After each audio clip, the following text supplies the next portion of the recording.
예, 안녕하십니까. 2026 서울사이버대학 입시계획 시리즈 명사특강을 맡게 된 홍양호라고 합니다.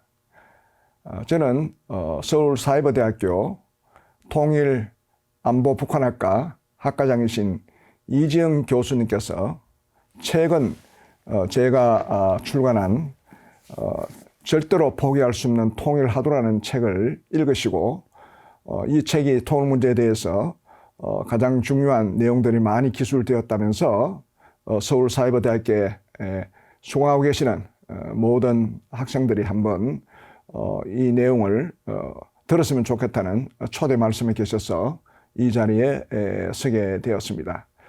절대로 포기할 수 없는 통일하도라고 제가 이 책의 제목을 선정한 이유는 저는 젊었을 때부터 통일의 목표를 가지고 정부에서 통일부에서 30년간 일을 하고 또 퇴직한 이후에도 대학에서 강의를 하거나 민간 통일단체에 참여하면서 통일 문제를 계속 하도록 생각하고 활동을 하여 했습니다.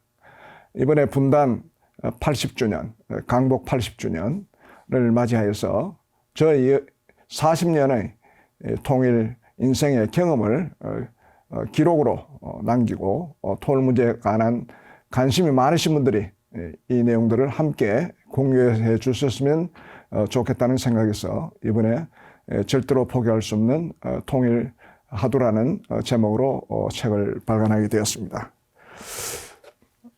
오늘 제 소개를 먼저 간단히 드리면 저는 현재 민간 통일 단체인 남북상해통합연구원 이사장으로 활동하고 있으며 과거 경력을 말씀드리면 제18대 통일부 차관을 역임하고 그 이후에 2011년부터 2014년까지 개성공단, 북한식 표현을 하면 개성공업지구 관리위원회 위원장을 3년간 역임했습니다.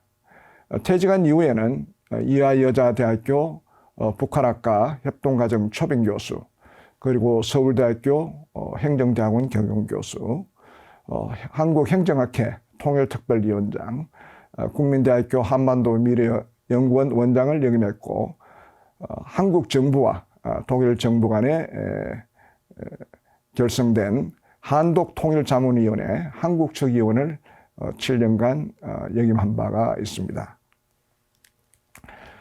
오늘 말씀드릴 그 순서는 이 책을 왜 절대로 포기할 수 없는 통일하도록 선정한 이유가 무엇인가로부터 시작해서 제가 통일부에서 30년 동안 일해온 내용, 그리고 개성공업지구 관리위원회에서 3년간 일해온 내용, 그리고 민간에서 활동했던 내용을 소개를 해드리고, 그리고 나서 최근 우리 사회에서 이슈화가 되고 있는 2013년 말에 북한의 김정은 위원장이 이야기한 남북관계는 적대적 두개 국가론이라는 것을 선언했는데 이에 대한 우리 사회의 여러 가지 다양한 의견들을 짚어보면서 최근 통일 환경 진단과 우리의 자세가 어떻게 되어야 될 것인가, 그리고 나는 앞으로 통일 문제를 어떻게 생각하고 나아갈 것인가 하는 제 마음의 각오를 정리하는 그런 순서로 진행을 하겠습니다.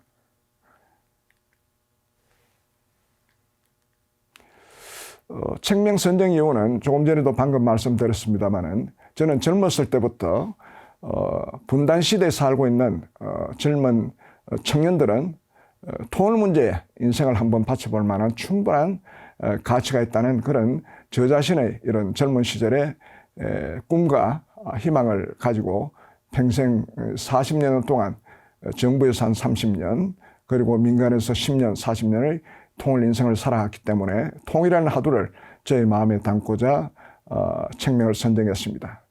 그리고 또한 이와 같은 책명을 선정한 것은 방금 말씀드린 대로 북한이 갑자기 2023년 12월에 남북한 관계는 과거에 김일성, 김정일 시대 때 그렇게 주장했던 하나의 나라, 하나의 조선이라는 그 명제를 이제는 하나의 조선이 아니라 두 개의 조선, 두 개의 나라다. 요즘 북한은 조한 관계라고 하였습니다. 과거에는 남북 관계를 하지만 조한 관계를 하면서 두 개의 국가로 이야기하면서 통일을 할 필요 없다.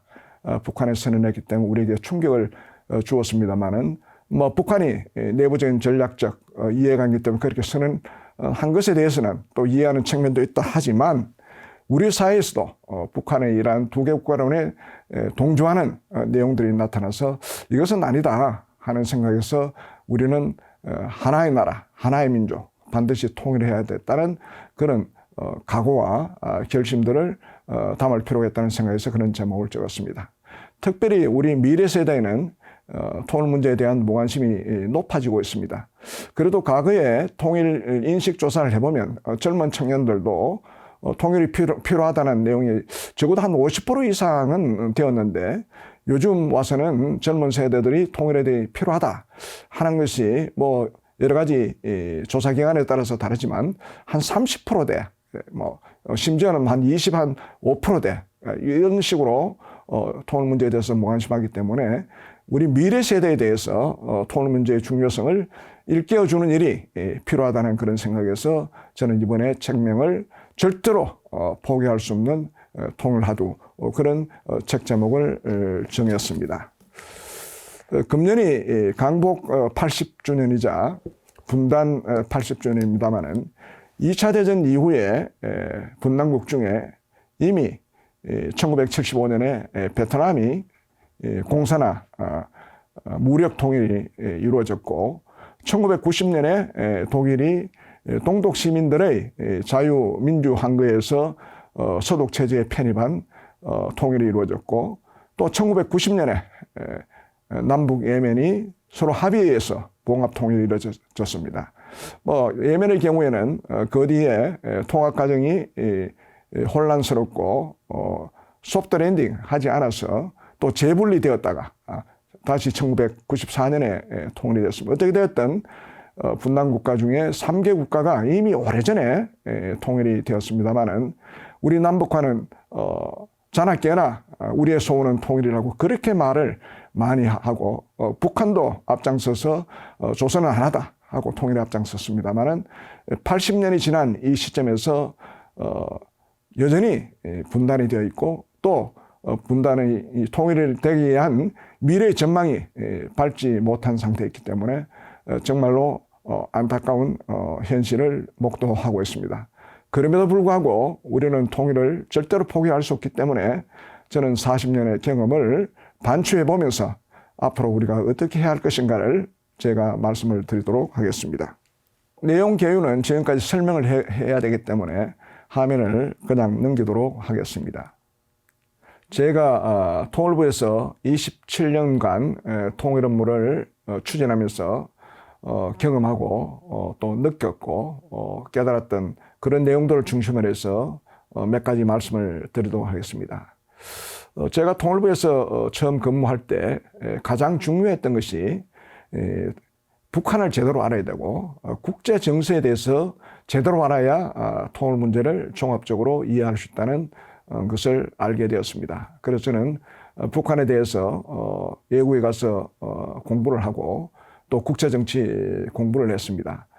통일 업무의 기초는 북한에 대해서 제대로 알아야 되고 우리 한반도의 주변 국제정치 환경에 대해서도 제대로 알아야 통일 문제를 제대로 접근할 수 있고 문제를 해결하는 방법을 모색할 수가 있었습니다. 두 번째는 과거에는 지금은 많이 남북 당국 간의 회담이 끊겨 있어서 안타깝습니다만은 과거는 주로 남북 관계의 문제를 풀기 위해서 남북 관계의 여러 가지 많은 이슈들에 대해서 당국 간에 회담을 했습니다. 회담을 하는 가운데 북한의 협상술 이것이 독특했습니다. 그래서 북한과 상대해서 문제를 풀어 나가는 데는 북한의 특유의 협상 방식, 전략 전술에 대한 철저한 공부가 이해가 필수적이라는 것을 제가 알게 되었습니다.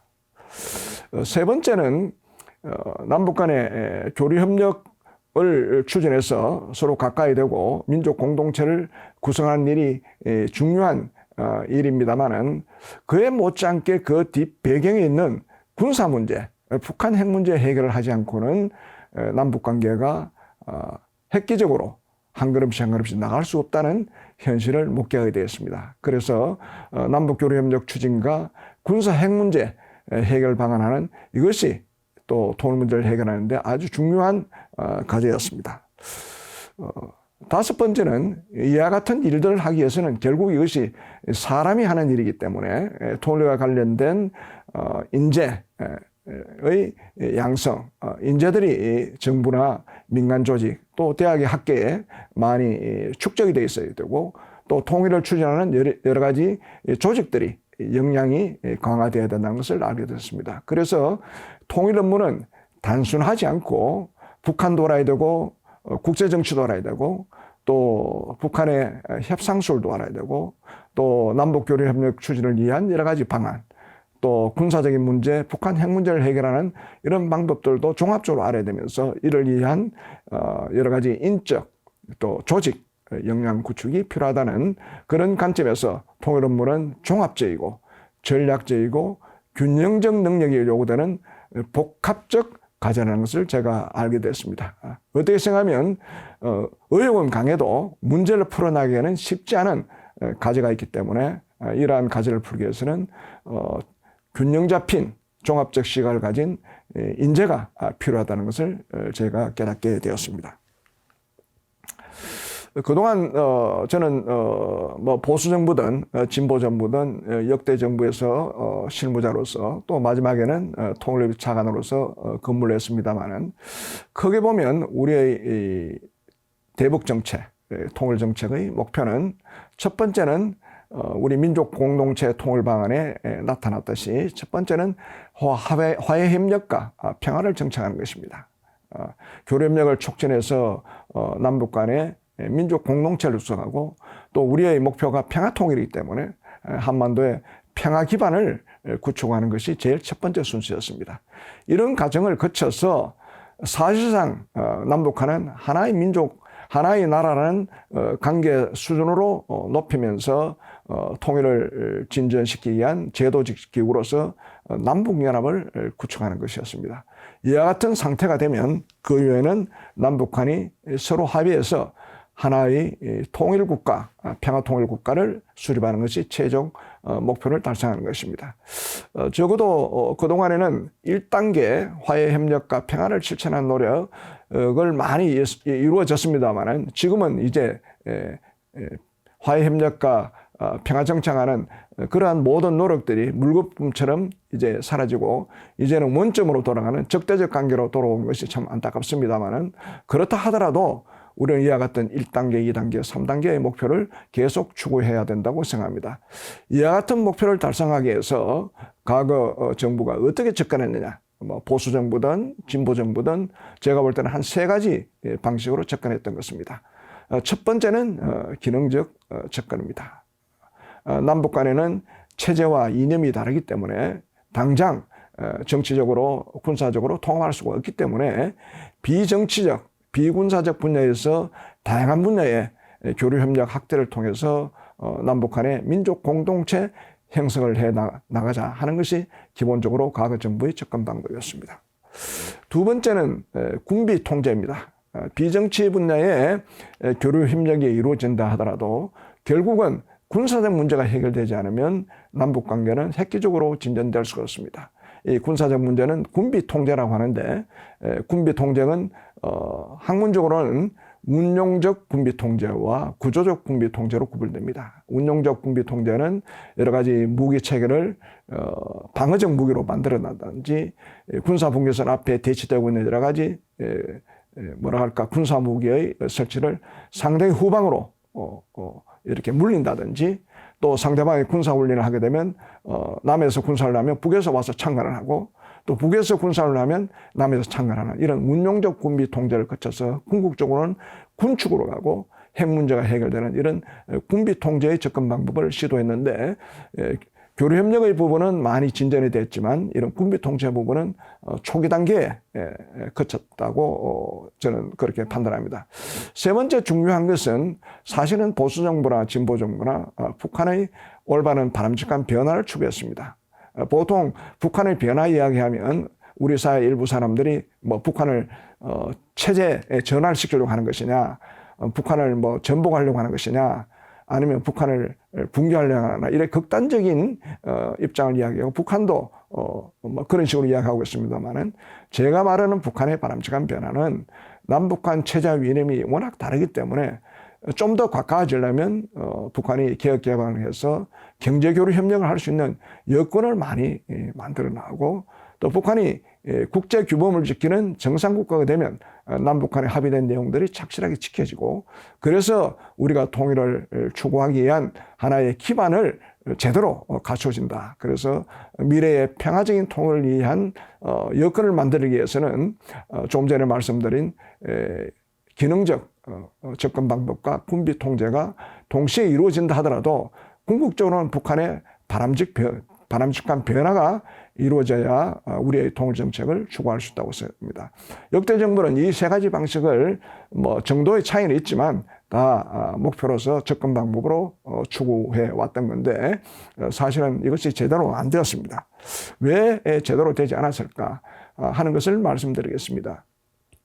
이와 같은 세 가지 방법을 추구하는 데 있어서도 구체적으로는 대체로 진보 정부는 유화적 엔게이지먼트를 추구했고, 보수 정부는 원칙 있는 엔게이지먼트를 추구했습니다. 엔게이지먼트는 뭐 우리 국내에서 번역하기를 뭐 관여, 개입 이렇게 이야기합니다만은, 우리 김대중 정부 때는 이 표현을 포용 정책으로 했습니다.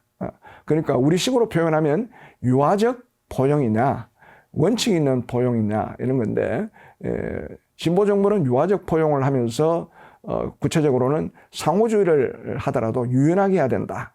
또 핵 문제를 풀기 위해서는 핵과 경협을 병행하는 정책을 해야 된다. 정경 분리를 해야 된다. 그리고 교류협력을 강조하고 남북협력을 강조했다면, 원칙 있는 포용 정책은 상호주의를 좀 엄격하게 해야 된다. 그래야 문제를 풀 수 있다. 핵과 경협은 핵 문제를 풀려면 경협을 좀 연계시켜서 해야 되지, 그냥 핵 문제와 경협을 같이 병행하면 핵을 풀 수 있다고 생각하는 것은 너무 단순하다, 너무 나이바다 이렇게 보는 거죠. 그리고 정경 연계, 또 안보가 중요하기 때문에 안보를 강조합니다. 뭐 교류협력을 하지 않겠다는 뜻이 아니라 교류협력 못지않게 그것이 제대로 되려면 안보를 더 튼튼하게 해야 된다. 그리고 남북 간의 문제는 남북협력만 해서 이루어지는 것이 아니라 국제적인 흐름 속에서 한반도 문제를 풀 수 있기 때문에 남북협력과 국제협력이 균형이 가야 된다. 이렇게 이야기했습니다. 물론 두 접근 방법은 나름대로 뭐 논리와 철학을 갖고 있습니다만은, 정권이 바뀌면서 정책이 일관성이 없는 모습으로 비치고, 그러다 보니까 그동안 추진해왔던 통일정책, 대북정책의 실효성 확보가 이루어지겠냐 하는 문제 제기가 있었습니다. 그래서 우리가 유화적 포용 정책이다, 그리고 원칙 있는 포용 정책이다, 이렇게 해서 유화적 상호주의나 엄격한 상호주의를 시도해왔지만, 결과적으로 보면 북한 핵 문제도 해결하지 못했고, 지금과 같은 남북관계가 완전히 단절되는 결과, 물론 뭐 우리의 책임이라고는 전적으로 볼 수는 없고, 북한의 책임도 있고 또 국제적인 정세의 영향도 있겠습니다만은, 그 유화적 상호주의를 추진한 것은 우리가 잘하면 북한이 따라와 주지 않겠냐 하는 선의에 기대한 대북 통일 정책이었고, 엄격한 상호주의는 또 궁극적으로 우리가 엄격하게 되면 북한 체제가 변화하고 경우에 따라서는 급변 사태를 통한 흡수 통일, 이것도 이루어지지 않겠나 이런 생각을 했는데, 이 모든 것이 현실화되지 못했습니다. 왜 이렇게 되었을까 하는 문제에 대해서는 저는 포용적 유화적 포용 정책이나 원칙이 있는 포용 정책 모두가 우리의 희망적 사고였습니다. 워낙 남북 관계를 진전시켜 나가고 통일을 해야 되겠다는 강한 열정이 너무 강하다 보니까 희망적 상호에서 유화적 상호주의를 해서 선의로 하면은 북한이 우리를 따라오겠다 이렇게 생각하는 것도 있고, 우리가 원칙을 준수해서 강하게 하면 북한이 우리를 따라올 것이다 하는 것이 우리의 일방적인 목표였습니다. 그래서 우리는 북한에 대한 실체를 우리식으로만 판단한 결과가 아닌가 생각합니다. 저는 통일 문제는 뜨거운 가슴, 이것도 필요하지만 차가운 머리, 냉정한 전략적 사고, 이것이 함께 병행돼야 되는데 어떤 경우는 너무 차갑기만 하고 어떤 경우는 너무 뜨겁기만 해서 하나도 이루어지지 못한 결과를 초래했다고 저는 개인적으로 판단합니다. 그러면 어떻게 해야 될 것인가? 대부분 우리 학계나 전문가들은 유연한 상호주의, 엄격한 상호주의 두 개를 대비해서 했습니다만은 저는 양쪽을 포괄하는 전략적 상호주의가 필요하다. 제가 전략적 상호주의라는 생각을 하게 된 것은 동서독의 통일, 동서독의 서로 관계 개선하는 그 구체적인 내용을 보면서 많은 사람들이 서독이 동독에게 일방적으로 지원해서 이와 같은 결과가 생겼다. 이렇게 말을 많이 하고 했습니다만은 제가 동서독 공부를 좀 더 열심히 해보니까 결코 서독은 동독에다가 일방적 지원한 것이 아니라 전략적 상호주의에 따라서 지원했다는 것을 알게 되었습니다. 궁극적인 중요한 목표를 달성하기 위해서는 엄격한 상호주의를 반드시 관철시키고 또 일반적인 관계를 위해서는 유연한 상호주의를 했다는 것을 제가 알게 되었습니다. 그래서 유연한 상호주의는 좀 더 구체적으로 하면 비동시성, 비대칭성, 비등가성을 이야기했습니다. 비동성시라는 것은 내가 먼저 주고 받아들이는 것은 뒤에 봐도 괜찮다. 그리고 비대칭성은 우리가 가진 것이 A 분야라면 A 분야를 지원하되 받아들이는 것을 반드시 북한으로부터 A 분야에서 받아들이는 것이 아니라 다른 분야를 받아도 된다. 비등가성은 내가 남한이 더 경제적으로 풍부하니까 북한에 10개를 주고 하더라도 우리가 북한으로부터 3개를 받아도 된다 하는 내용이었습니다. 그런 유연한 상호주의이고 엄격한 상호주의는 내가 하나 주면 북한에 하나를 받아야 되겠다 하는 생각인데 이와 같은 생각들이 결국은 북한 핵 문제도 해결하지 못하고 우리가 원하는 대북 통일 정책 목표, 제가 말씀드린 화해 협력, 그리고 군사적 긴장 완화, 북한 핵 문제 해결 이런 것을 우리가 원하는 방향대로 달성하지 못했습니다. 그래서 저는 앞으로 만약에 남북 관계가 다시 과거처럼 재개되고 또 교류협력이 활성화되고 군사적 문제가 상호 간에 논의가 된다면 저는 전략적 상호주의가 필요하다고 생각합니다. 대규모 지원은 엄격한 상호주의를 해야 되겠다 하는 것입니다. 그리고 일반적 교류는 유연한 상호주의를 해야 되고 그리고 인도적 지원은 이건 상호주의를 적용해서는 안 된다고 저는 생각합니다.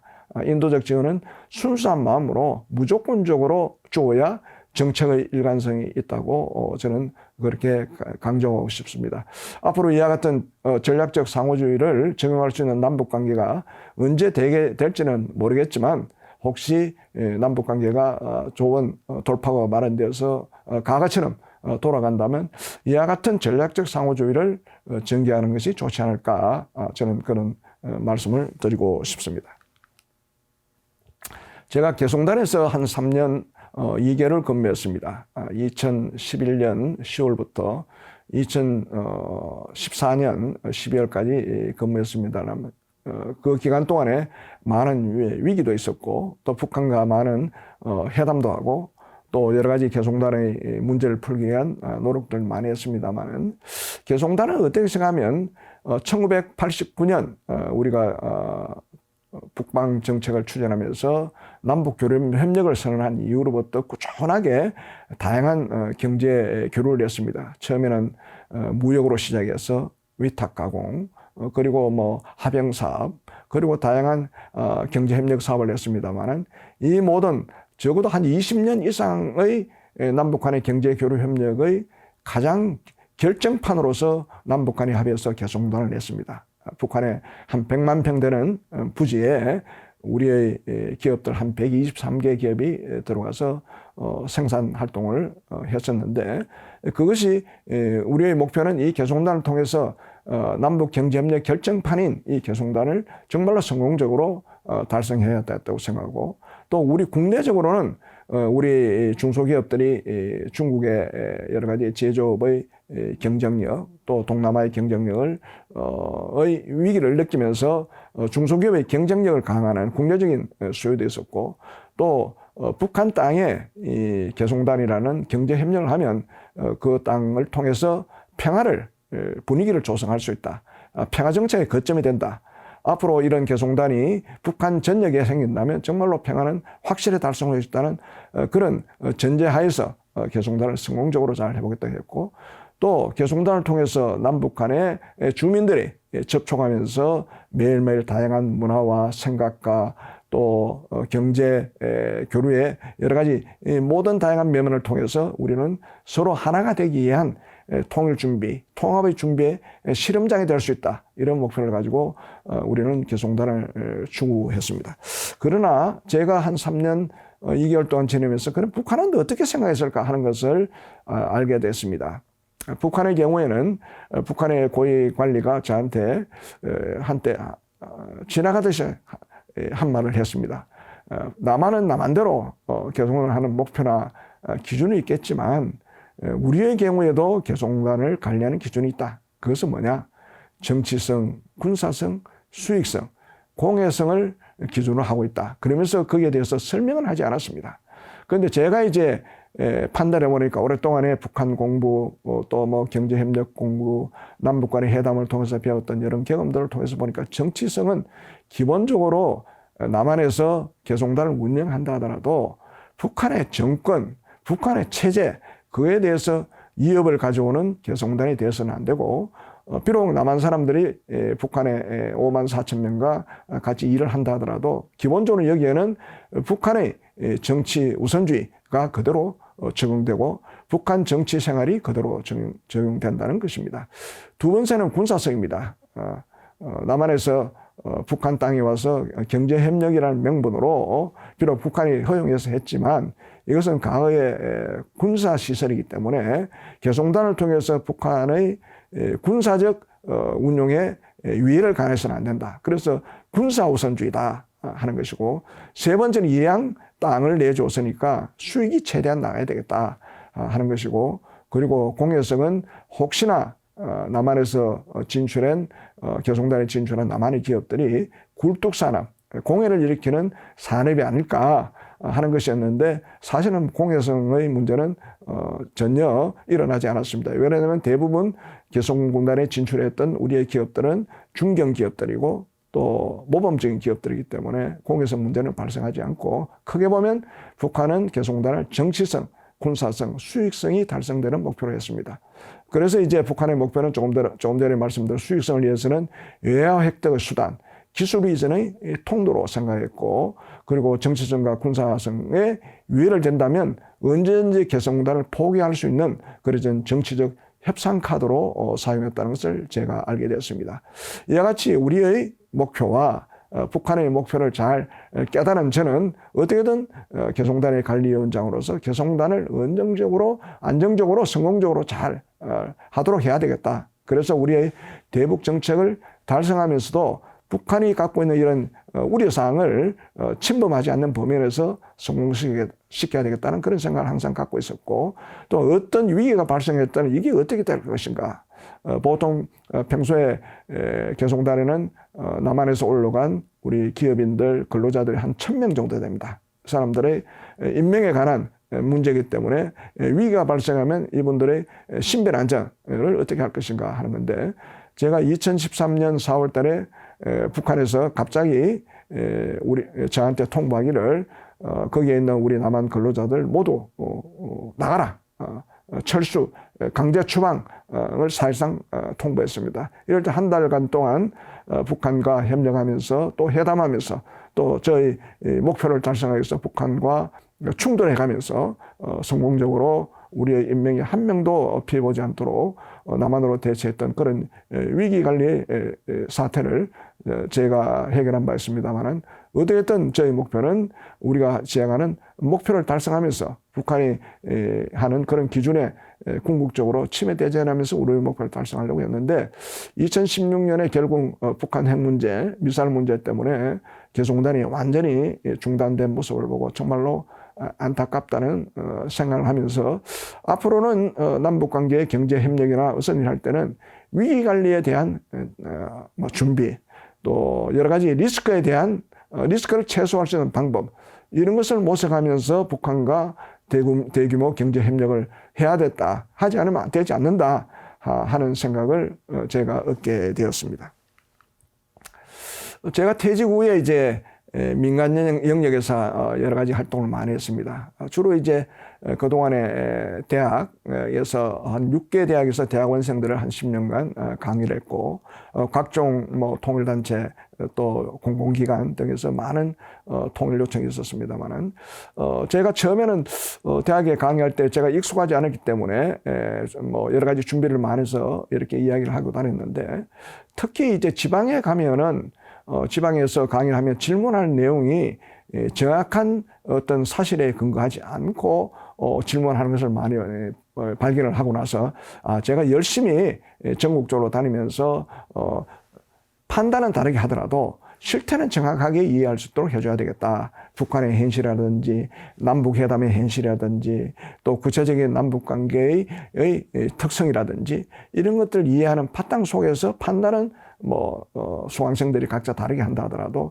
그것을 위해서 열심히 해야 되겠다 해서 강의를 열심히 해왔고, 특히 민간 통일단체 강의를 많이 하면서 많은 사람들이 좀 더 정확하게 이해하는 것을 모습을 보고 저는 보람을 많이 느꼈습니다.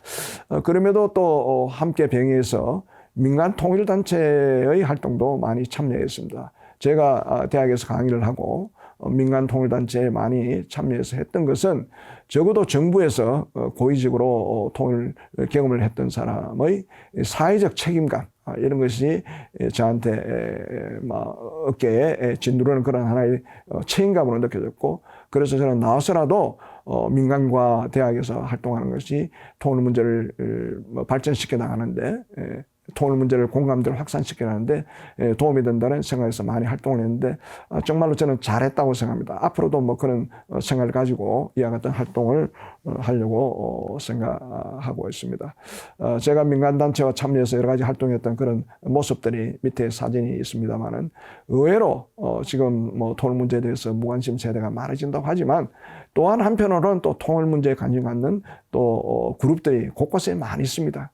이와 같은 통일단체에 관심을 갖고 있는 이런 사람들이 계속 활성화되는 것이 우리 민족의 통일에 대한 희망적 어떤 결과를 가져올 것이고, 이분들이 또 곳곳에 뿌리 박혀서 또 젊은 세대들에게 이런 모습을 보여준다면 우리 젊은 세대도 기성세대들이 이런 모습을 보고 자기들도 통일활동에 많이 참여하리라는 기대 속에서 저는 민간단체 활동을 그동안 해왔고 앞으로도 할 생각입니다.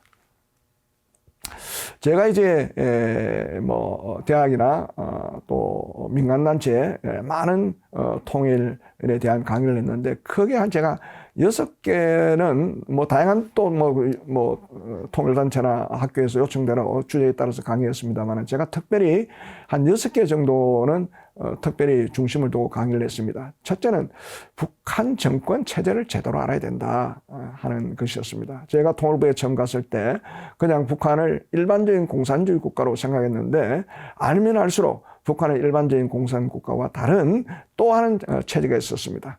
쉽게 말하면 김씨 왕조 세습 체제이고, 김씨 왕조 세습 체제를 유지하기 위해서 북한의 당규, 헌법, 법률보다 더 위에 있는 유일사상 10대 원칙, 그것이 오히려 북한의 노동당 당규보다 더 우선에 있습니다. 핵심으로 이야기하면 유일사상 10대 원칙은 김일성, 김정일, 김정은 수령을 위해서 모든 인민들은 목숨 바쳐서 충성하고 보위하자. 그것에 예배되면 강력한 처벌을 받는다는 그것이 핵심이었습니다. 그래서 정치적으로는 그렇게 김씨 왕조를 유지하지만, 그렇지만 또 북한 주민들은 먹고 사는 문제는 그 정권이 해결해 줘야 되기 때문에 경제 문제를 해결하려고 많이 노력하는 모습을 보였지만, 결국은 계획 경제 체제, 그리고 북한의 체제 선전에 많은 비용을 소모했기 때문에 북한 주민들의 경제 사가는 정말로 과거의 90년대 중반에 고난의 행군 시절과 그 후에 많은 어려움을 겪게 되었습니다. 그런데 어떻게 생각하면 북한의 경제 문제가 나름대로는 김일성, 김정일, 김정일가 말로는 뭐 이밥에 고깃국에 기아집에 살게 해주겠다. 그게 김일성 이야기고, 김정일 때는 북한 주민들에게 칼제비 국수를 마음껏 먹게 해주겠다. 칼제비 우리 남한에는 뭐 수제비 뭐 그런 거하고 비슷한 것 같아요. 수제비나 아니면 칼국수가 섞은 그런 칼제비 국수를 해야겠다. 또 김정은은 등장해서 허리띠를 졸라매지 않도록 하겠다. 그러니까 너무 잘 못 먹기 때문에 허리가 홀숭한데 이걸 이제 제대로 먹기 위해서 허리띠를 졸라매지 않게 되는데 다 실패를 봤습니다. 기본적으로 계획경제체제의 실패, 그리고 체제선전에 대한 실패, 또 북한 핵 문제를 해결하지 못한 국제사회 제복제재 때문에 도저히 해결될 수가 없는 그런 과정이었습니다. 그래서 이걸 해결하기 위해서 나름대로는 장마당을 허용했고 또 그 뒤에는 이것이 발전해서 종합시장을 열게 되었습니다. 종합시장을 열게 되면서 북한 주민들 스스로 자력경생 방식으로 먹고 살게 되었지만 또 정치 우선이 되다 보니까 최근 몇 년 전에는 김정은이가 지시해서 이런 장마당을 통제하는 그리고 과거의 계획경제체제로 돌아가는 그래서 겨우 주민들이 겨우 먹고 살고 하는 연명의 상태에 이렇게 가게 되는 그런 북한 정권 체제를 알게 되었습니다. 그런 얘기를 제가 많이 했고 두 번째는 통일 및 대북 정책의 그냥 순수하게 또 희망적인 사고를 할 것이 아니라 전략적으로 이해해야 된다 하는 이야기를 제가 이미 조금 전에 전략적 상호주의를 이야기했습니다만은 기본적으로는 북한이 오히려 전략적으로 대남 사업을 접근하는 것 같아요. 김일성 때는 공산주의 혁명 방식에 의해서 어떤 수단과 방법을 다 써서라도 한반도를 공산화시켜서 통일시키겠다는 것이 김일성 때의 목표였던 것입니다. 그래서 처음에는 1950년에 전쟁을 일으켜서 6.25 전쟁을 일으켜서 통일을 하려고 했고 그것이 실패하자 그 뒤에는 남한의 공산 세력을 많이 확산시켜서 이 공산 세력이 남한 정부를 전복시키고 그 세력과 북한의 공산 세력이 연합해서 통일시키는 통일전선 전술 방식을 추구했다고 볼 수 있습니다. 북한은 나름대로 다 계산된 청약적 방식으로 접근을 했습니다. 그러다가 김정일이 돌아와서 경제가 너무 어려워지자 과거에 김일성이 했던 그런 방식은 기본 기조로 하지만 워낙 경제가 힘들기 때문에 이제는 안 되겠다. 그런 목표는 두고 있지만 현실적으로 실행하기가 힘든 것을 한계를 느끼면서도 북한 김정일 정권이 북한의 체제가 다시 살아나기 위해서는 남한으로부터 경제적 지원을 받아야 했다는 이런 실용적 접근 방법으로 바뀌었습니다. 그래서 당시에 노태우 정부 이후에 특히 김대중 정부 때 햇볕 정책을 세우면서 북한에 적극적인 지원하는 그런 목표를 두고 북한에 제의했습니다. 그래서 당시에 김정일 위원장은 김대중 정부의 햇볕 정책을 역으로 이행해서 남한으로부터 최대한 경제적 지원을 받아서 어려운 북한 경제를 회복시켜 놓자 하는 것이 목표였습니다. 그래서 김정일 위원장 때 남한으로 받고자 하는 큰 것들을 제가 말씀드리면 첫 번째 시도 정책이 비료였습니다. 북한의 모든 농생산물은 과거에 비료를 많이 투입해서 농작물을 길렀는데 경제가 어려워지면서 비료의 원료인 화학약품들 이런 것들을 외국에서 수입할 수가 없었습니다. 그래서 비료 생산이 줄어들었습니다. 남한에는 비료 생산의 공급 능력이 여유가 있어서 남한의 비료 공장에서 비료를 생산해서 매년 비료 30만 톤, 40만 톤을 북한에 지원했습니다. 비료는 식량 경산 효과가 한 3배가 있다고 합니다. 30만 톤을 주면 100만 톤의 식량을 생산할 수 있는 여건을 만들어준다는 겁니다. 일단 비료를 어떻게든 받아들이겠다 해서 그거는 이산가족 문제와 연계해서 비료를 북한에서는 받아들였고 두 번째는 쌀을 받아들였다. 직접 이제 쌀을 받아들였다 했습니다.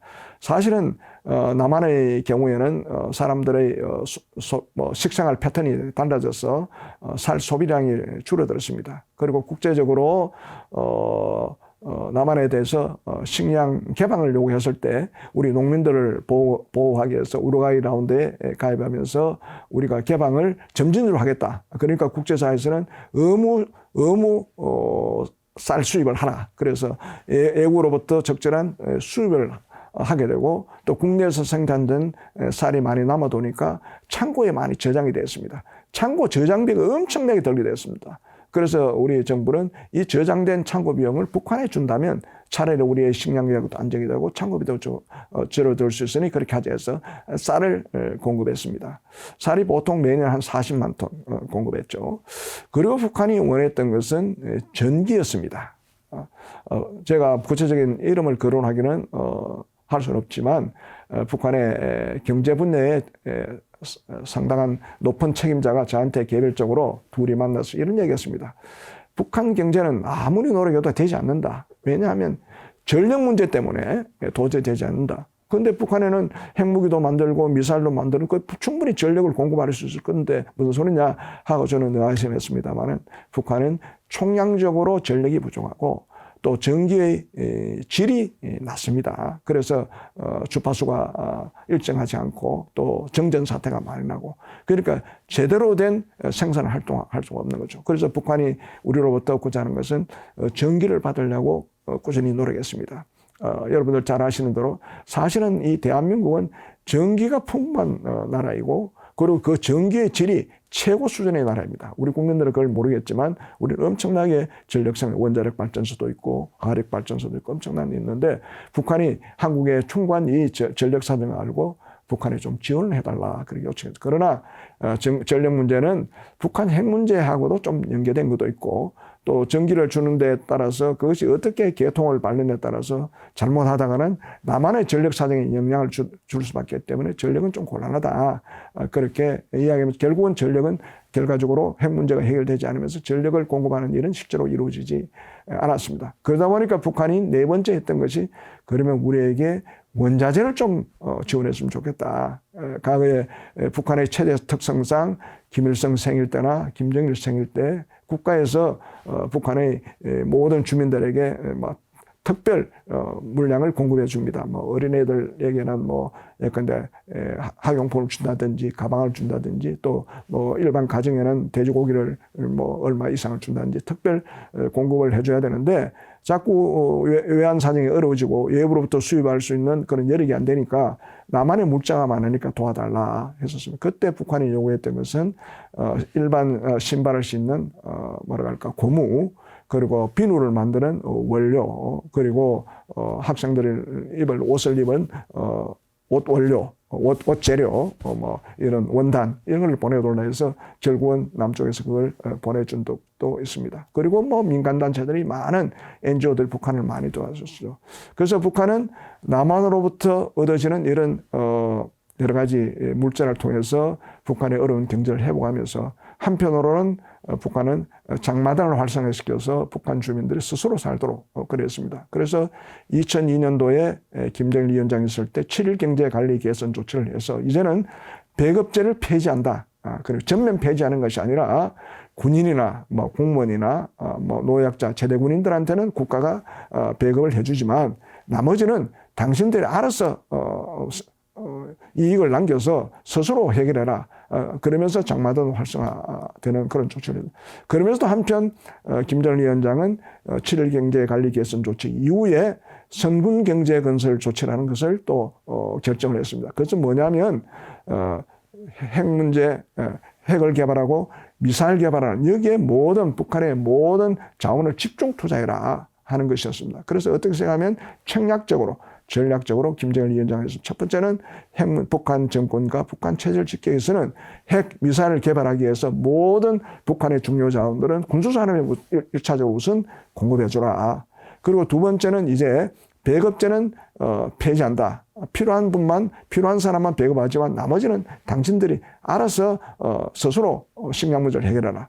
그러면서 장마당을 육성했고 또 결정적인 식량 문제나 부족한 여러 가지 원자재는 남한으로부터 받아들이는 이런 어떤 실용적 결정을 했었습니다. 그만큼 북한은 정략적으로 책략적으로 열렸던 거예요. 김정은 위원장의 등장에서는 아버지로부터 여러 가지 많은 유언을 받았겠습니다만 제가 볼 때는 김정은 위원장이 한 것은 군사 우선주의. 어떻게든 김정은 정권과 북한 체제에서 남한으로부터 군사적으로 우위에 서야 이 자기 체제를 지킬 수 있다고 판단한 것입니다. 그래서 과거에 김정일 때는 2번 핵실험한 것을 김정은은 짧은 기간 동안에 4번 핵실험을 내서 북한 핵 개발을 하고 대륙과 미사일을 발사하는 그런 성공적인 군사우선제를 확보했습니다. 그리고 이제는 더 이상 핵을 포기하지 않겠다 하는 입장을 헌법에도 명시를 하고 또 경우에 따라서는 미국이나 한국도 공격할 수 있다는 핵무력 정책법을 만들어서 군사우위주의, 군사모험주의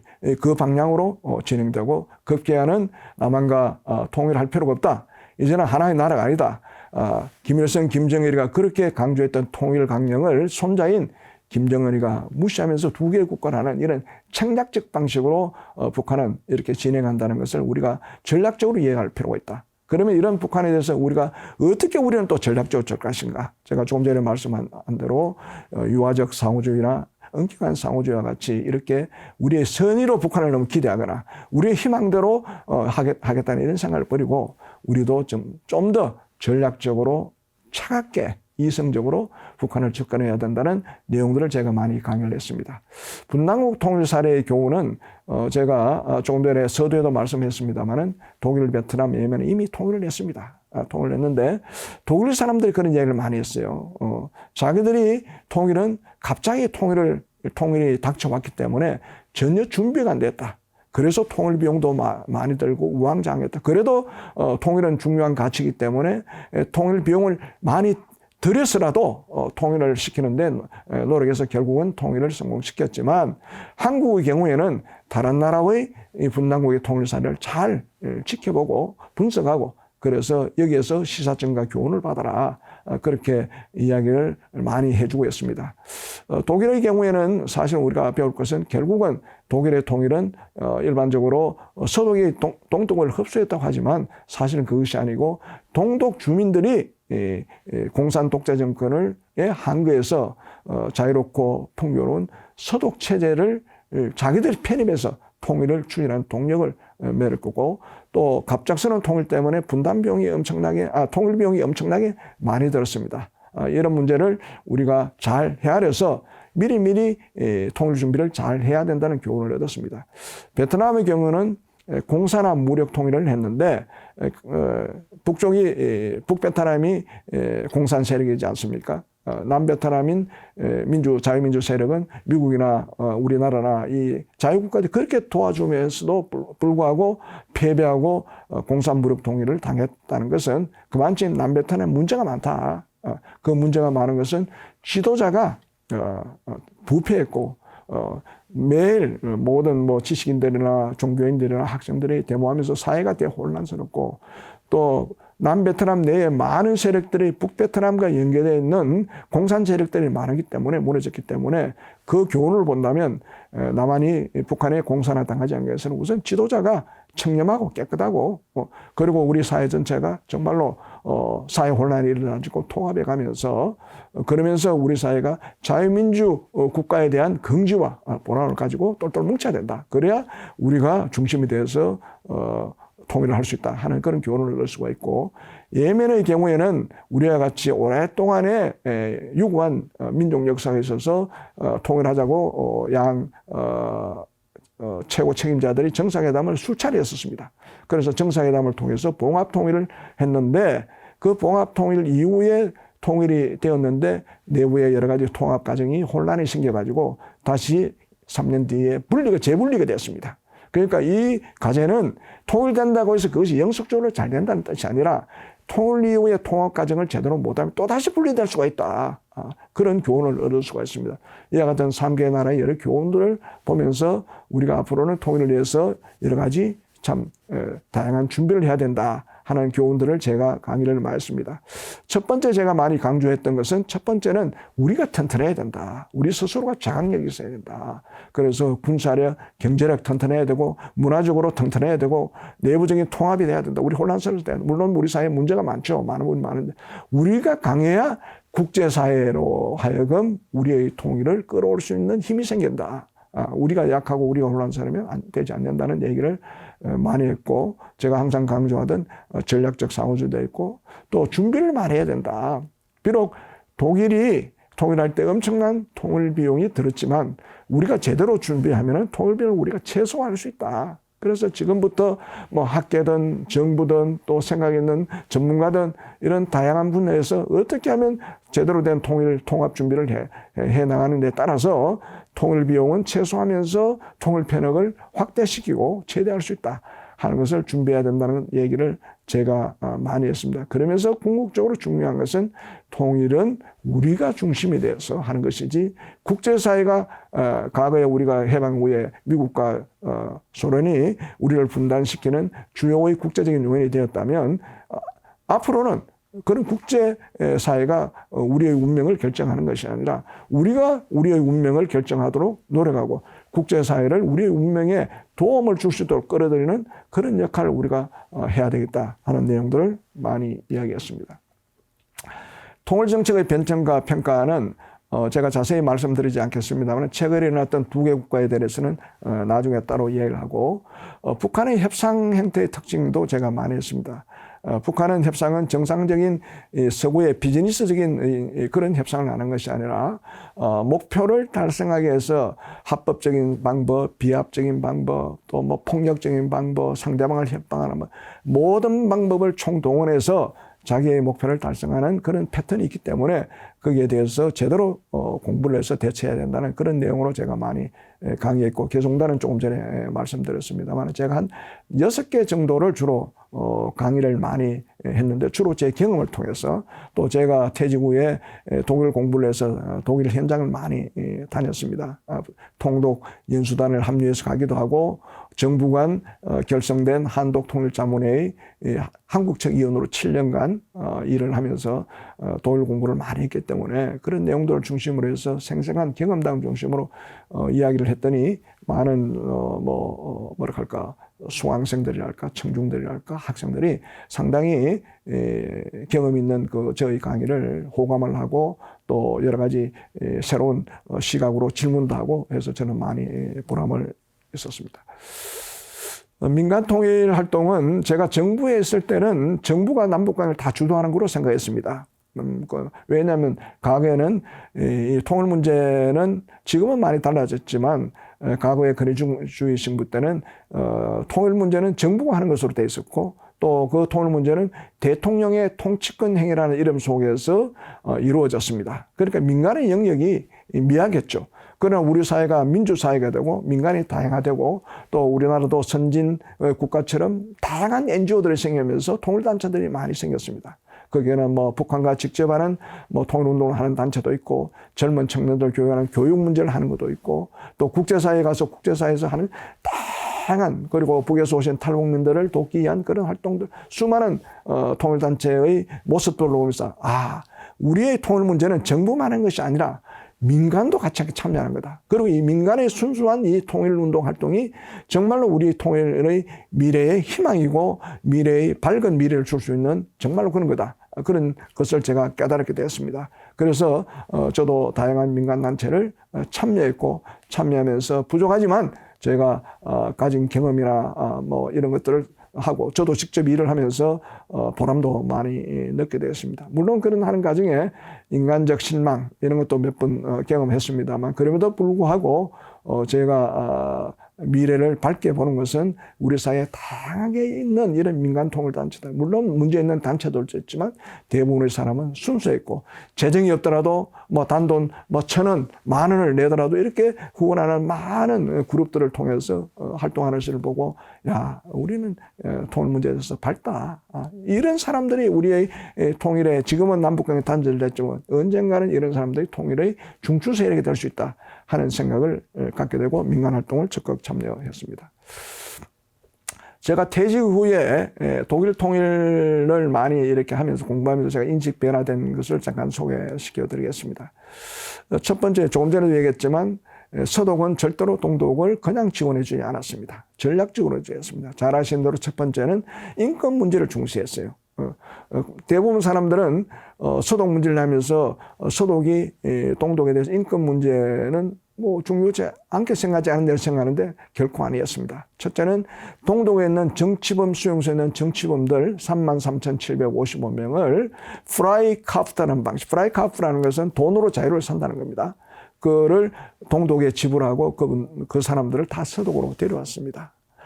그래서 초기에는 현금으로 줬지만 그 뒤에는 현물로 줬습니다. 초기에 현금으로 준 것은 몇 차례 되지 않고 대부분 현물로 동독편을 현물로 주어서 정치범을 다 석방했는데 이뿐 아니라 서독은 동독에서 탈출하려고 할 때 동독 군인들이 총격으로 총살시키거나 이런 것들을 다 기록으로 남겨가지고 찰즈 게트 북한 동독 인권 기록 보존서를 관리했습니다. 그래서 통일이 될 때 언젠가는 탈출하는 동독 주민들의 신체에 위해를 끼치는 너희 동독 군인들이 사람들을 내가 영원히 기록해서 반드시 징벌하겠다 해서 그렇게 못하도록 하는 이런 것들을 했고, 또한 서독은 동독에 지원할 때 여러 가지 서독이 목표로 하는 여러 가지 교류 협력의 확대, 그리고 청소년의 교류, 자매 결연, 또 서독의 기자들이 동독에 취재할 수 있도록 더 많이 한다든지 이런 것들을 적극적으로 해서 결국은 동독이 허용했습니다. 왜냐하면 동독 경제가 어렵기 때문에 서독으로부터 자금 지원을 받기 위해서는 그렇게 동의를 했고, 더더구나 더 결정적으로 중요한 것은 동독에서 탈출하려면 동독 지역의 지뢰라든지 자동격 발전들이 곳곳에서 잘못하면 그대로 밟혀서 사망하는 사살되는 그런 시설을 동독에 만들었는데, 서독에서 동독에 지원하면서 거기 있는 지뢰나 자동격 발전 다 제거해라. 그렇지 않으면 우리가 돈을 지원을 해주지 않겠다. 그렇게 동독에 요구했고, 또 동독은 경제적으로 그걸 받아들이면서 동독 군인이 직접 나서서 지뢰를 제거하고 자동격 장치를 다 제거하는 그런 까지 있었습니다. 저는 더더구나 놀라웠던 것은 동독이 마지막에 무너지면서 마지막에 한스 모도로 총리라는 동독 총리가 개혁 총리였습니다. 그래서 그 당시에 동독은 바로 통일하는 것을 원치 않았습니다. 그대로 동독 정권이 그대로 유지되는 것이 필요했습니다. 그러나 동독 경제가 워낙 어렵기 때문에 서독에 또 돈을 좀 지원해달라, 쉽게 말하면 차관 자금을 달라, 이렇게 했을 때 서독에는 어떻게 했느냐. 그러면 이제는 너희들이 동독 정권을 민주화시켜라. 그렇지 않으면 돈을 주지 않겠다. 그러니까 다당제, 당을 당해서 국민이 선택해서 만드는 정부로 만들어 가도록 가라 했을 때 동독 정권은 공산 독재 정권이기 때문에 그거는 못하겠다. 그러니까 서독에서는 돈을 지급해 주지 않았어요. 그만큼 서독은 동독에 지원할 때 철저하게 전략적 지원을 했다는 것을, 일방적인 지원을 절대로 해주지 않았습니다. 대부분 과거에는 우리가 햇볕 정책을 쓰면서 서독이 동독에 일방적으로 많이 지원했고 이렇게 많이 홍보를 했는데, 사실은 제가 퇴직 후에 동서독 공부를 그렇지 않았다는 걸 알게 되었고, 두 번째는 한국 사회에 많이 알려졌던 것이 서독이 동독을 흡수 통일했다고 알려졌습니다. 그런데 실제로 공부를 해보니까 서독이 동독을 흡수 통일한 것이 아니라 동독 시민들이 공산 독재 정권에 대해서 한국에서 데몬스트레이션을 했고, 처음에는 자유를 달라고 했다가 그대로는 통일을 달라고 했습니다. 그래서 동독 시민들이 부유롭고 풍요롭고 인권이 보장되는 서독 체제로 우리가 통일하겠다, 서독에 편입하겠다. 그래서 편입 통일을 했습니다. 제가 정부에서 있을 때는 주로 흡수통일이라고 얘기했습니다만은 통일 공부를 하고 나서는 이제는 다니면서 보다가 동일의 통일은 흡수통일이 아니라 동독의 편입통일이다. 그렇게 이해하고 있습니다. 과거에 동서독 통일에 주역을 했던 서독의 최고 고위직들이나 동독 고위직들이 모인 그 자리에서 우리 한국 측의 전문가들이 흡수통일을 하면 동독 측에 있는 그 통일을 주도했던 사람들이 무슨 소리냐, 잘못됐다. 절대로 동서독의 통일은 흡수통일이 아니라 동독 시민의 편입통일이었다. 이렇게 하고 있습니다. 그것은 남북 간 통일에서 시사되는 바가 아주 크다고 보겠습니다. 세 번째는 통일 우선주의였습니다. 우리 한국 사회에서는 동서독이 통일하면서 통일 비용이 엄청나게 많이 들었다. 그러니까 통일은 늦추는 게 좋다. 아니면 안 하는 게 좋겠다. 이런 인식을 많이 확산시켰는데, 제가 동서독 통일의 주역들을 만나서 이야기를 하는 과정에 자기들은 준비되지 않은 동독의 무너짐 때문에 통일로 다가왔기 때문에 통일이 제일 우선이었다. 자기들은 마음속으로 수군사업이 통일이 우선이었고 돈 문제는 2차적이었다. 물론 자기들이 준비가 없었기 때문에 통일 비용을 많이 들었지만 통일 비용 때문에 통일을 자기가 회피하거나 거부하지 않았다. 역사의 기회가 한 번밖에 오지 않는데 이때 통일을 우선 실천했고 그 다음에 비용 문제는 자기들 해결하면 된다고 이렇게 생각하기 때문에 통일 우선주의였지 비용 우선주의가 아니었다는 것을 자기들 이야기하면서 우리 한국의 많은 전문가들이 이렇게 했습니다. 남북 간에 만약에 통일이 왔을 때 당신도 통일 비용 때문에 통일 안 할 거냐?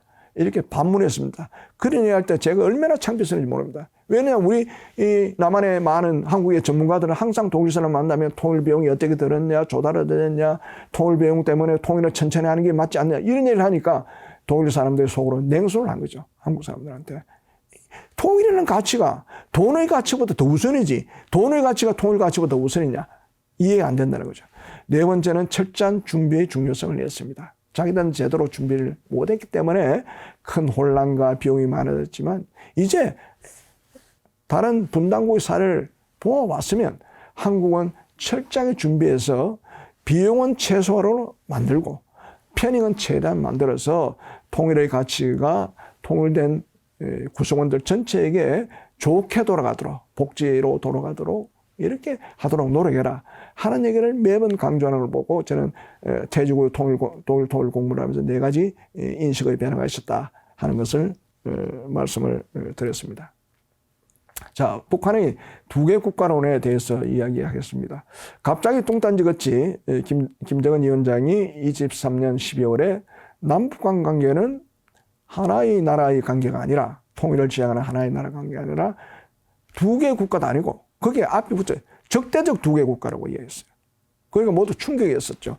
물론 그 전에 북한이 내면적으로 두 개 국가로 하려는 조짐이 있긴 있었습니다. 우리 전문가들이 그렇게 봤는데 특히 하노이 미국 정상회담 실패를 보고 나서 이제는 우리의 길을 간다고 했을 때 그때 북한이 남북관계의 일을 북한의 통전부나 조국통일위원회가 하는 것이 아니라 예무성이 이야기한다든지 또 뭐 우리 민족 제일주의 그러니까 김정일 때는 우리 민족끼리 우리 민족 제일주의를 많이 했는데 김정은 때는 우리 민족이 아니라 우리 국가 제일주의 그러니까 북한 국가 제일주의 이렇게 바뀌기도 하고 다양한 표현을 많이 썼겠습니다. 그리고 뭐 시차를 차이 나게 한다. 1시간 차이를 나게 한다든지 뭐 등등 이래서 아 북한이 두 개 국가로 가려고 하는구나 하는 생각을 우리 전문가들이 타진하기 시작했습니다. 그때 저는 내면적으로 그렇게 하더라도 공식적으로는 못할 것이다. 저는 개인적으로 그렇게 생각했어요. 왜냐하면 김정은이라는 그 존재는 김일성, 김정일, 백두혈통의 후계자, 세석 왕조였고 북한에는 수령은 절대 무료고 또 김일성이나 김정일 죽어도 영원히 우리와 함께 계신다는 영생탑을 모시는 종교의 1대 교주, 2대 교주의 정신을 받아서 3대 교주 그것도 손자가 갑자기 물려받았기 때문에 절대로 그 선대 수령들의 통일 강령을 무시할 수 없고 거역할 수 없다고 이렇게 생각했는데 전적으로 갑자기 바꿔버린 거죠. 그래서 야 이거는 이렇게 바꾼 것은 뭔가 북한이 엄청난 내면적인 문제와 전략적 판단을 한 것이다. 저는 그렇게 생각했습니다. 그때 이제 나왔을 때 우리 사회의 전문가는 두 가지 견해가 있었습니다. 북한의 두 개 국가로는 남북한의 교류를 해보니까 피해는 우리가 보더라. 나만의 문화교류, 나만의 사상 침투 이것이 북한 사회를 흔들 정도로 나오니까 이제는 북한 김정은 정권 체제를 방안에서는 남한하고 단절하는 것이 우리 체제를 지킬 것이다 하는 방어적 입장, 수세적 입장에서 했다는 그 견해가 당시에는 우리 정부와 전문가들의 한 7, 80%가 그렇게 생각했고 공세적 입장은 아니다. 북한이 저래하는 거는 수세적으로 한 것이 아니라 이미 이제 핵무기를 만들었고 미사일도 만들었으니까 무력으로 더 위에 섰으니까 언젠가는 남한을 공격하기 위해서는 과거에는 우리 민족끼리 우리끼리 잘 살자 뭐 우리가 언제 남한을 공격하기 위해서 핵무기를 만들었냐 미국을 위해서 했지 이렇게 했고 그렇게 주민들이 이야기했는데 남한을 공격하기 위해서 명분을 축적하기 위해서는 남한은 이제 적이다. 우리의 같은 민족도 아니고 통일을 목표로 하는 하나의 나라도 아니고 다른 나라다. 이렇게 명분을 축적하는 것이 필요해서 공세적 입장에서 미리 명분을 만들게 한 거다. 그리고 실제로 김정은 위원장이 군부대에 가서 그렇게 이야기했어요. 우리가 남한을 공격하기 위해서는 저는 적대적인 국가이기 때문에 우리가 공격하는 것이다. 이렇게 계속 이야기가 달았습니다. 그래서 특히 정치 군사적 전문가들은 북한이 저렇게 두 개 국가라는 공세적 입장에서 했다. 이렇게 했는데 그거는 한 20% 정도 되는 것 같아요. 지금도 뭐 수세적 입장이 좀 더 강하지만 저는 개인적으로는 수세적 입장이 기본이지만 공세적 입장도 전혀 무시해서는 안 된다 하는 생각을 저는 갖고 있습니다만 그러나 지금 현재 대부분은 수세적 입장이 우리 사회에서는 주류로 그렇게 되어 있습니다. 일단 판단은 수세적 입장에서 두 개 국가를 내었던 공세적 입장에서 두 개 국가를 내었던 우리가 어떻게 대처하는 게 맞겠느냐 하는 데 대한 논쟁이 주로 금년부터 많이 진행이 되었습니다. 첫째는 두 개 국가는 그대로 수용하자. 상대방이 두 개 국가로 하자 하니까 우리도 뭐 그렇게 할 수밖에 없지 않느냐. 차라리 두 개 국가로 해서 통일을 중시하보다는 두 개 국가로 남아서 서로 군사적 긴장 같은 것을 하지 말고 평화롭게 지내는 것이 더 좋지 않느냐. 그리고 심지어는 헌법까지 개정해서 하자는 그런 그룹이 있는 반면 아니다. 무슨 소리냐. 우리는 통일을 해야 되고 당연히 통일을 위해서는 하나의 나라로서 그렇게 과거에 1992년에 남북 기본을 하면서 또 남북한이 그렇게 합의했다. 우리는 나라와 나라의 관계가 아니라 통일을 지향하는 잠정적인 특수관계, 동서독 방식으로 그대로 유지했고 또 우리의 현행 실정법인 남북관계 발전법이라든지 다른 법에도 그렇게 규정되어 있다. 그리고 또 우리가 그렇게 가야 나중에 통일의 기회가 왔을 때 북한에 대해서도 통일하자고 국제사회에서도 통일하자고 할 수 있지. 만약에 우리가 지금 두 개의 국가를 하면 북한의 입장에서도 두 개의 국가니까 자기가 어려울 때 남한이 통일하자고 할 수도 없고 또 국제사회에서도 이미 남한이 두 개의 국가를 선포했는데 왜 당신들이 통일하려고 하냐 하면서 적극적인 지지가 없을 것이다. 더더구나 러시아나 중국은 통일을 원치 않기 때문에 더더구나 남한이 북한으로 진출한 것은 국제법적으로 어긋났다고 일하기 때문에 절대로 우리는 하나의 나라, 통일을 지향하는 관계 이것을 반드시 고수해야 된다. 이런 걸 해야 된다는 건데 대체로 두 개 국가로는 한 30% 정도 되지 않나 싶은 생각이 들어요. 그런 하나의 국가로 그대로 가야 된다. 하나의 나라는 게 한 70% 정도 있는데, 현재 정부가 여기에 대해서 상당히 혼란을 주는, 그런 발언을 하고 있는데, 제가 그에 대해서는 자세히 말씀을 드리지 않겠습니다만은, 저는 기본적으로 우리는 통일을 위해서는 하나의 나라, 하나의 민족, 통일을 지향하는 관계로 가야 된다.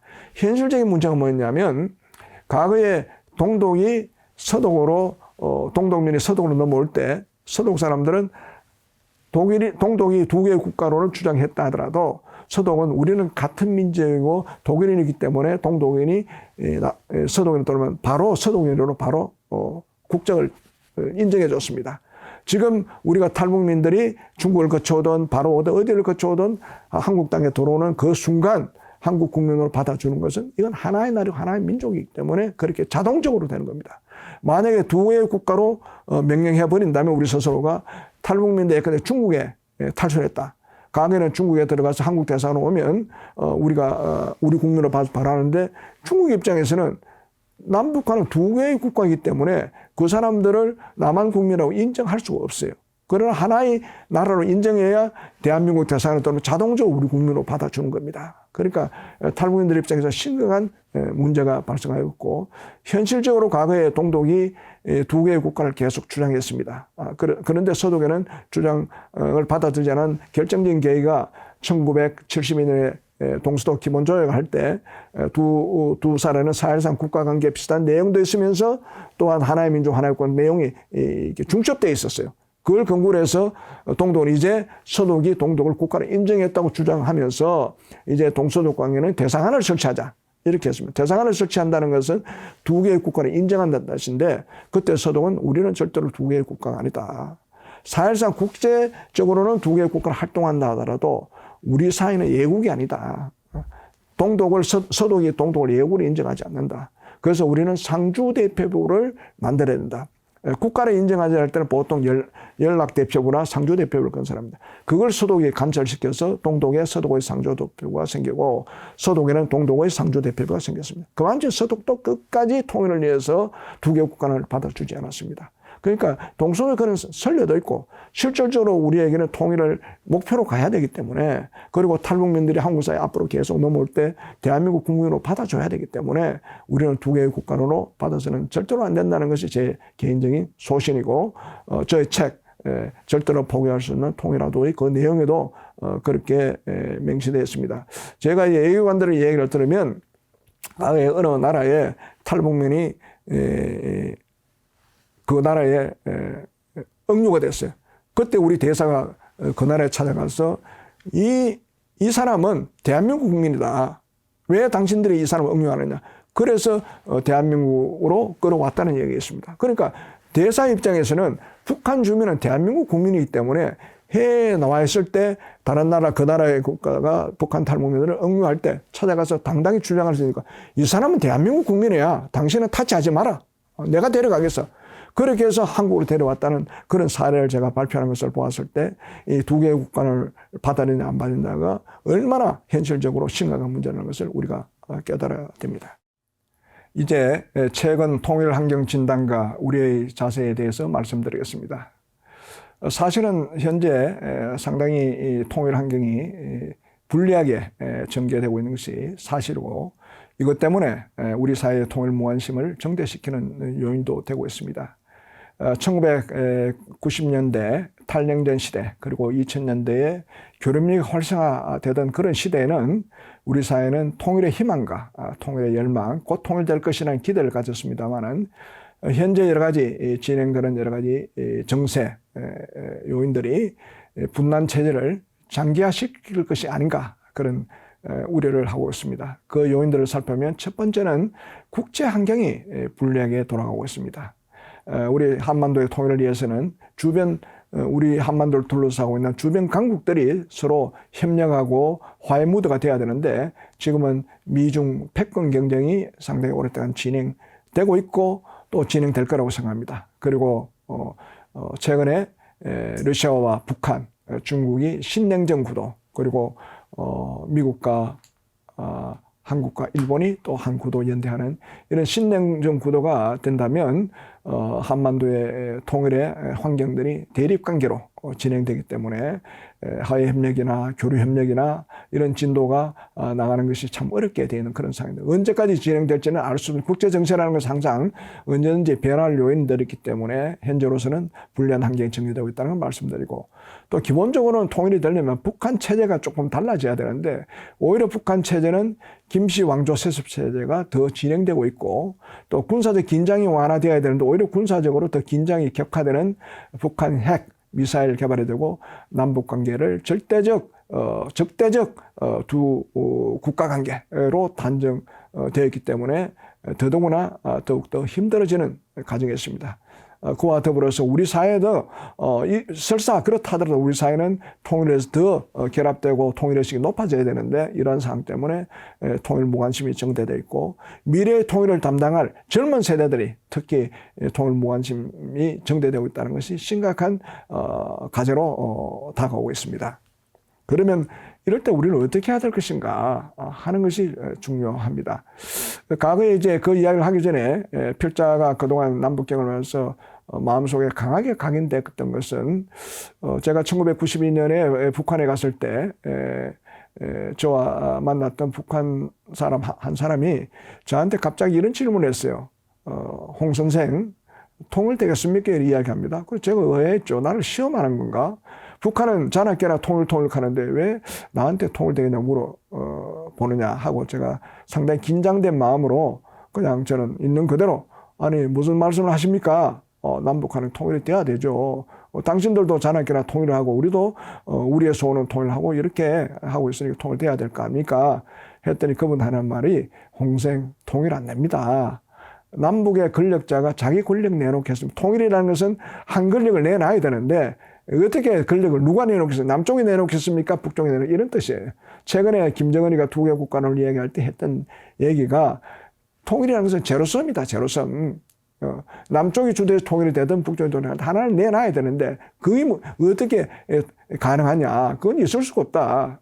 그래서 통일이 불편하다는데 통일은 그만큼 권력 정치적인 성격이 강하다는 것을 제가 알았고 또 급변 통일 문제를 아무리 얘기했지만 그것은 우리의 희망적 사고지 북한이 붕괴시키게 되지 않는다. 북한도 하나의 나라이고 또 북한이 어려워진다 하더라도 주변에 러시아나 북한을 지원하는 중국도 있고 또 북한이 위기가 온다 하더라도 북한에도 새로운 정권이 또다시 세워질 수 있다. 그러니까 지나치게 급변 통일 문제에 올인해서 모든 것을 바치는 것은 아니다. 유사시에 급변 통일 왔을 때는 대비하는 준비는 해야 되지만 오로지 국변 통일이 곧 이루어질 수 있는 국변 통일 올인하겠다고 생각하는 것은 저는 잘못된 생각이다 하는 것을 느꼈고 세 번째는 예멘처럼 통일된다고 해서 반드시 통일이 성공적으로 간다는 법은 없다. 예멘처럼 통일이 되도록 재분리될 수가 있다. 그러니까 통일을 하려면 제대로 준비되고 재분리되지 않도록 우리가 철저하게 준비해야 된다는 것을 제가 깨달았고 네 번째는 동서독 통일 과정을 보면서 현장에 가서 보니까 동서독이 많은 노력을 했지만 통일로 가는 경우의 수가 수없이 많은데 제가 통일을 했던 그 당시에 고위 관료들이나 현장에 있었던 시민혁명가들이나 이런 사람들 얘기를 들어보면 통일은 경우의 수가 수없이 많음에도 불구하고 모든 하나하나의 사건들이 한 1년 동안에 통일되는 방향으로 가더라. 그러니까 통일되는 노력을 동시에 했지만 결국은 그 경우의 수가 통일로 가는 것은 우리가 컨트롤할 수 없는 보이지 않는 손에서 통일이 가더라. 뭐 저는 기독교인은 아닙니다만 기독교인의 입장에서 하면 하나님의 섭리가 있었다고 얘기를 할 수 있고 우리 전통적인 우리의 종교가 민족 종교라면 하늘의 뜻이 작용했다 하는 것을 깨달았습니다. 이러한 모든 것을 제가 종합적으로 생각해 볼 때 저는 결국은 우리는 통일 문제에 관해서는 우리의 열망이 통일을 반드시 목표로 달성해야 되고 그것이 우리 민족의 장래와 우리 후손들에게 정말로 자유롭고 평화롭고 번영되는 국가를 보장할 수 있기 때문에 우리는 할 수 있는 노력을 다 해야 된다. 어떤 사람들은 통일이 하지 말자. 김정은처럼 통일 불필요하다. 또 통일 무관심하니까 뭐 북은 북대로 살고 남은 남대로 잘 살면 될 거 아니야. 이런 생각을 하지 말고 우리는 최선을 다하자. 동서도의 경우에도 준비되지 않았지만 최선을 다해서 통일을 했듯이 우리도 지금 현재 어렵지만 최선을 다해서 노력하다 보면 때가 되면 우리는 통일이 될 것이고 그것이 하늘의 뜻이다. 그래서 우리가 진인사 대천명으로 해서 사람이 할 도리를 다하고 천명 하늘의 뜻을 기다리자 하는 것을 제가 목표로서 해야 된다고 항상 강조하고 있습니다. 그래서 통일은 여러분 다 아시는 대로 역사적이고 민족적인 공리적 가치뿐 아니라 우리가 일제 35년 식민지 강점기를 떠나서 그때 해방되었을 때 분단이 되기 때문에 그때의 그 상태가 제1의 강복이라면 통일이 됨으로써 진정한 우리 독립운동을 했던 사람들이 하나의 나라를 찾기 위한 목표를 달성시키는 것이다. 후손들이 우리 선대들의 노력을 이어받아야 된다. 그래서 제2의 강복을 해야 된다 하는 것을 위해서 통일을 강조했습니다. 요즘 와서 젊은 세대들이 통일에 관심이 없다고 합니다. 저는 젊은 세대들의 통일에 관심을 높이기 위해서는 당신들이 통일이 되면 당신들의 일자리에 어떤 도움이 되고 내 생활에 어떤 도움이 되고 그런 이야기도 해줘야 된다. 그리고 통일이 되면 우리에게 이익이 많다 하는 것도 해줘야 됩니다. 그러니까 일종의 물질적 자극이죠. 그러나 사람의 행동 패턴은 물질적 자극도 사람을 움직이게 하지만 그에 못지않게 정신적 자극도 사람을 움직이게 한다. 그리고 통일에 관한 문제는 더더구나 통일한 게 어려울 때는 더 물질적 자극 외에도 정신적 자극의 훈련을 계속 시켜줘야 된다. 그 정신적 자극의 뿌리를 어디에 찾을 것인가 하는 것을 저는 독립운동 정신에 찾아보자 하는 얘기를 제가 말씀드리고자 합니다. 제가 퇴직 이후에 독립운동에 관한 여러 가지 자료들 또 독립운동 전문가들 또 제 지인 중에 독립운동을 지금까지도 역할을 하고 계신 분도 있기 때문에 그분들 통해서 많은 공부를 했었는데 과거에 우리가 독립운동을 할 때는 다양한 방식으로 많이 했어요. 무장 투쟁도 해보기도 하고 어열 투쟁도 해보기도 하고 독립외교도 하고 애국 계몽 활동도 하고 대동단결 운동도 하고 그 다음에 실력 양성도 하고 독립 외교도 하고 이런 많은 것들이 통일 운동에도 그대로 접근될 수 있다 하는 것을 제가 말씀드리고자 합니다. 과거의 독립운동 정신의 뿌리는 민족 자존입니다. 왜 우리가 5,000년 역사를 가진 우리 민족이 일제 밑에 들어가느냐 말이지. 자존심이 없느냐. 그리고 우리의 역사의식, 그리고 나라를 되찾는 건 애국과 자주의식, 그리고 일본이 그런 건 정의롭지 못하다. 우리 조선민족들이 자유롭게 살아야 된다. 왜 우리가 일본 밑에서 이렇게 굴복적으로 압제적으로 살아야 되느냐. 그리고 이 문제를 해결하기 위해서는 평화적으로 우리 민족들이 대동단결해서 이 문제를 해결해야 된다. 그리고 여기에 나가는 사람들 헌신과 희생이 된다. 때로는 용기도 있어야 되고 그리고 국제사회의 도움을 받아야 된다. 이러한 독립운동 정신을 통일운동 정신을 뽑아볼 것이 없을까 하는 제가 뽑아봤더니 민족 자결주의다. 통일 문제는 우리 민족이 나서서 이 문제를 해결해야 되겠다. 그리고 국제사회를 지지하도록 통일을 해결해야 되겠다. 그리고 방식은 우리가 독립운동할 때처럼 안중근 의사가 동양평화론 그리고 3.1 운동할 때 무저항 평화정신 이런 거와 마찬가지로 통일도 전쟁을 통한 방법보다는 평화적으로 추구해보자. 그리고 우리가 똘똘 뭉치자.